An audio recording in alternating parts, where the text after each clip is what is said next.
ही परिस्थिती नक्की कशी आहे आपण एक नजर टाकूया. कुठे कुठे बहुमत नाही आणि महापौर पदासाठी कशी कसरत होतीये ग्राफिक्सच्या माध्यमातून.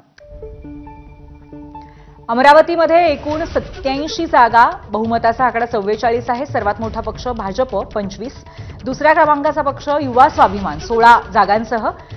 अकोल्यामध्ये एकूण 80 जागा आहेत, बहुमताचा आकडा 41 आहे. भाजपच सर्वात मोठा पक्ष 38 जागांसह आणि दुसऱ्या क्रमांकाचा पक्ष काँग्रेस आहे.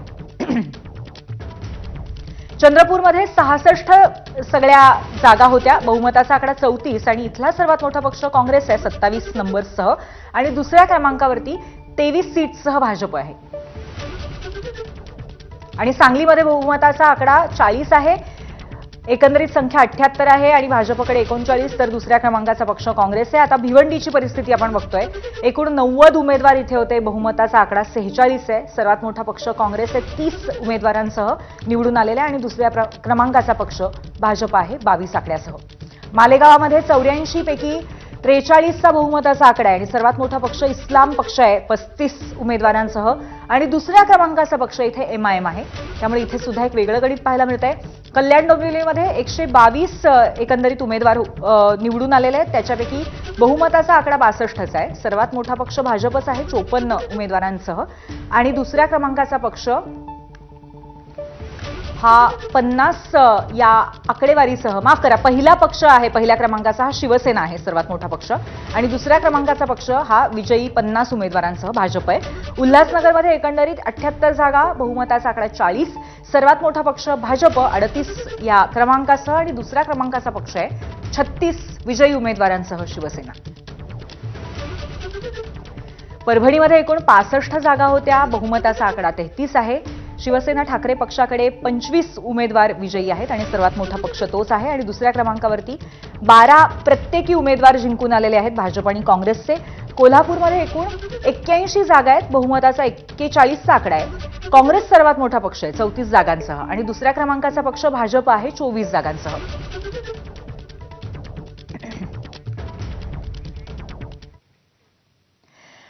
मुंबई महापालिका निवडणुकांचे निकाल लागून 24 तास उलटत नाहीत, तोच एकनाथ शिंदेंनी त्यांच्या नगरसेवकांना सुरक्षा कवचात ठेवण्याचा निर्णय घेतलाय. एकनाथ शिंदेंना त्यांचे नगरसेवक फुटण्याची भीती वाटतेय का, याची चर्चा या निमित्ताने रंगतीये. मुंबईमध्ये सत्ता स्थापनेपर्यंत हॉटेल पॉलिटिक्सचा निर्णय शिंदेंनी घेत शिवसेनेचे निवडून आलेले सर्व 29 नगरसेवक थेट वांद्रे इथल्या ताज लँड सेंट हॉटेलमध्ये मुक्कामी ठेवलेले आहेत. भाजपला एकहाती महापौर करता येत नसल्यामुळे शिवसेनेचा पाठिंबा अत्यंत महत्त्वाचा ठरणार आहे. गेल्या 3-4 वर्षांपासून महाराष्ट्रासाठी फोडाफोडीचं राजकारण नवं नाहीये आणि नुकत्याच पार पडलेल्या नगरपालिका आणि पंचायत निवडणुकांनंतरही सत्ता स्थापनेसाठी पळवापळवी पाहायला मिळालेली आहे. त्यामुळे राज्यात सत्तेत असलेले उपमुख्यमंत्री शिंदे नेमक्या कोणत्या इन्सिक्युरिटीमुळे नगरसेवकांना नजरबंद ठेवतायत याचं कोडं अनेकांना पडलंय.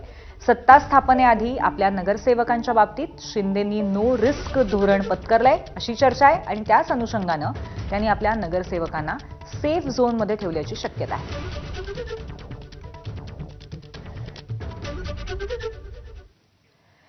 दरम्यान एकनाथ शिंदेंच्या या हॉटेल पॉलिटिक्सवरनं आता उद्धव ठाकरेंनी जोरदार टोले लगावलेत. 2022 मध्ये केलेल्या फोडाफोडीवरून उद्धव ठाकरेंनी शिंदेंवर निशाणा साधला. शेवटी आम्ही हारलोय असं काय माझी मानसिकता नाहीच आहे. आम्ही हारलेलो नाहीच आहोत, कारण ज्या पद्धतीने निवडणूक ते लढले त्याला तोडीस तोड उत्तर आम्ही दिलेले. थोडाफार फरक आहे याचा अर्थ लगेच काही, आणि आता त्याला टेन्शन आहे, कारण शेवटी एकदा फुटलेली फोडून आणलेली माणसं ही टिकवण्याचं टेन्शन हे फोडणाऱ्याला जास्त असतं. मला नाहीये टेन्शन, त्यांना भाजपची भीती वाटते. शेवटी आम्ही हारलोय असं काय माझी मानसिकता नाही. निवडणूक तोडीस उत्तर आम्ही दिलेले. थोडाफार फरक, एकदा फुटलेले लोक कधी फुटू शकतात, सगळ्यांच्या संपर्कात असू शकतात.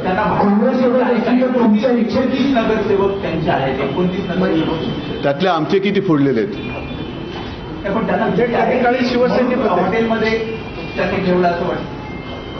आता ज्यांनी ठेवले त्यांना विचारा. महापौर आणि सत्ता स्थापनेसाठी समीकरणं जुळवण्याची प्रचंड जोरदार हालचाल सुरू झालेली असतानाच शिंदेंनी फोडाफोडीच्या इतिहासातनं धडा घेत नगरसेवकांना सुरक्षित ठेवण्यासाठी हॉटेल पॉलिटिक्सचा आधार घेतला.